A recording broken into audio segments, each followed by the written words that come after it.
प्रधानमंत्री नरेंद्र मोदी और ईरान के राष्ट्रपति डॉक्टर मसूद पेजेस्कियन से हुई बातचीत में प्रधानमंत्री नरेंद्र मोदी ने ईरानी राष्ट्रपति को ईद उल फितर और ईरानी नए साल यानी नौरोज उत्सव की शुभकामनाएं दी। इसके अलावा प्रधानमंत्री ने उम्मीद जताई है कि यह त्योहारी सीजन पूरे पश्चिम एशिया में शांति, स्थिरता और समृद्धि लेकर आएगा। दरअसल पिछले कुछ समय से इस क्षेत्र में चल रहे तनाव के प्रधानमंत्री का यह संदेश काफी महत्वपूर्ण माना जा रहा है। प्रधानमंत्री ने साफ शब्दों में कहा है कि क्षेत्र की शांति वैश्विक विकास का असली रास्ता है। इसके अलावा प्रधानमंत्री ने पश्चिम एशिया के महत्वपूर्ण बुनियादी ढांचों पर हो रहे हमलों की भी कड़ी शब्दों में निंदा की है और इसे लेकर प्रधानमंत्री ने कहा है कि इस तरह की हमले क्षेत्रीय स्थिरता को खतरे में डालते हैं। इसके अलावा वैश्विक आपूर्ति श्रृंखला को भी बुरी तरह प्रभावित करते हैं और इन हमलों से पूरी दुनिया की अर्थव्यवस्था पर इसका बुरा असर पड़ता है। इसके अलावा फ्रीडम ऑफ नेविगेशन को लेकर प्रधानमंत्री ने कहा है कि अंतर्राष्ट्रीय समुद्री मार्ग हमेशा खुले और पूरी तरह से सुरक्षित रहे ताकि व्यापार में कोई रुकावट नहीं आए।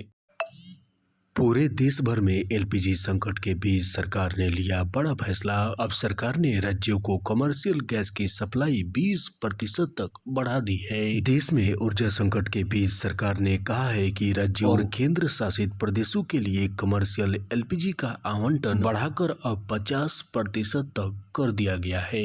दरअसल पश्चिमी एशिया में छिड़ी जंग के चलते देश में बने ऊर्जा संकट के बीच अब सरकार ने बड़ा फैसला लिया है। सरकार ने 23 मार्च से कमर्शियल एलपीजी की आपूर्ति को बढ़ाकर प्री क्राइसिस स्तर के 50% तक कर दिया गया है। दरअसल सरकार का फोकस खासतौर पर फूड सर्विस सेक्टर और सामुदायिक रसोई यानी कम्युनिटी किचन पर है ताकि आम लोगों को इसका राहत मिल सके और आवश्यक सेवाएं भी प्रभावित न हो। इसके अलावा सरकार पीएनजी पाइप नेचुरल गैस की ओर भी शिफ्ट को बढ़ावा दे रही है और इसके लिए अनिवार्य रजिस्ट्रेशन की प्रक्रिया भी शुरू कर दी गई है।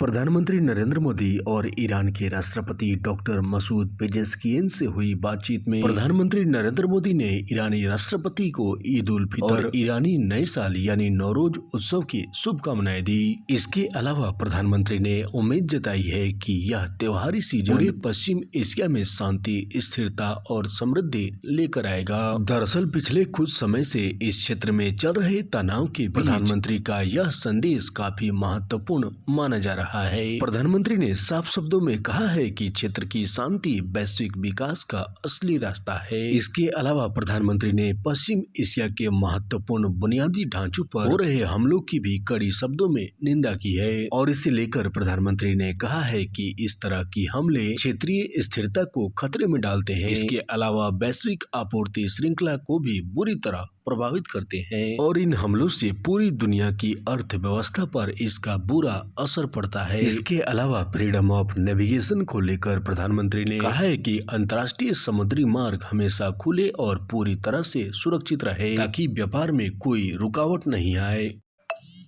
पूरे देश भर में एलपीजी संकट के बीच सरकार ने लिया बड़ा फैसला। अब सरकार ने राज्यों को कमर्शियल गैस की सप्लाई 20% तक बढ़ा दी है। देश में ऊर्जा संकट के बीच सरकार ने कहा है कि राज्यों और केंद्र शासित प्रदेशों के लिए कमर्शियल एलपीजी का आवंटन बढ़ाकर अब 50% तक कर दिया गया है।